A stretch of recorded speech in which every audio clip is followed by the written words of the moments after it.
White হাউসে বাইডেনের সঙ্গে জেলেন্সকি। মার্কিন প্রেসিডেন্ট জো বাইডেনের কাছ থেকে ইউক্রেনের প্রেসিডেন্ট জেলেন্সকি প্রতিশ্রুতি পেলেন আরও ১৩ কোটি ডলারের।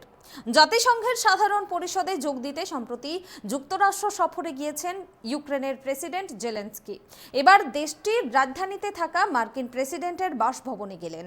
সেখানেই জো বাইডেনের কাছ থেকে আরও আর্থিক সহায়তার প্রতিশ্রুতি পেয়েছেন জেলেন্সকি। জাতিসংঘের সাধারণ পরিষদে যোগ দিতে সম্প্রতি যুক্তরাষ্ট্র সফরে গেছেন ইউক্রেনের প্রেসিডেন্ট। এরই মধ্যে সেখানে ভাষণও দিয়েছেন তিনি। এবার দেশটির রাজধানীতে থাকা মার্কিন প্রেসিডেন্টের বাসভবনে গেলেন। সেখানে জো বাইডেনের কাছ থেকে আরও আর্থিক সহায়তার প্রতিশ্রুতি পেয়েছেন। রাশিয়ার হামলার পর এটি জেলেন্সকির হোয়াইট হাউসের দ্বিতীয় সফর। তবে প্রথম সফরে যেভাবে কংগ্রেস থেকে সহায়তার প্রতিশ্রুতি পেয়েছিলেন, এবার তেমনটা হয়নি। যদিও শীর্ষ ডেমোক্রেটরা ইউক্রেনের পাশে থাকার কথা বলেছেন। বৃহস্পতিবার অর্থাৎ ২১শে সেপ্টেম্বর হোয়াইট হাউসের ক্যাবিনেটের সামনে এক সংক্ষিপ্ত মন্তব্যে জেলেন্সকি ওয়াশিংটনে তার আলোচনাকে কার্যকর ও শক্তিশালী বলে অভিহিত করে কৃতজ্ঞতার একটি নোট দিয়েছেন।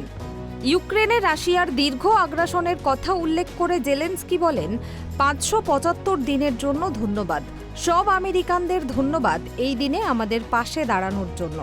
এই সময় তিনি প্রায় ১৩ কোটি ডলার সহায়তার কথা উল্লেখ করেন, যা বাইডেন বৃহস্পতিবার প্রতিশ্রুতি দিয়েছেন। এর আগে জাতিসংঘের ৭৮তম সাধারণ অধিবেশনে ভাষণ দিয়েছেন ইউক্রেনের প্রেসিডেন্ট ভ্লাদিমির জেলেন্সকি। এই সময় তিনি রাশিয়ার আগ্রাসনের বিরুদ্ধে আরও সহায়তা চেয়েছেন।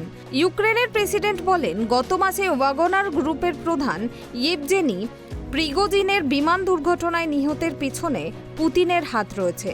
জেলেন্সকি আরও বলেন, রাশিয়ার হামলার বিরুদ্ধে বিশ্বকে এক হতে হবে, কারণ এই আগ্রাসন বৈশ্বিক অর্ডারের ওপর হুমকি।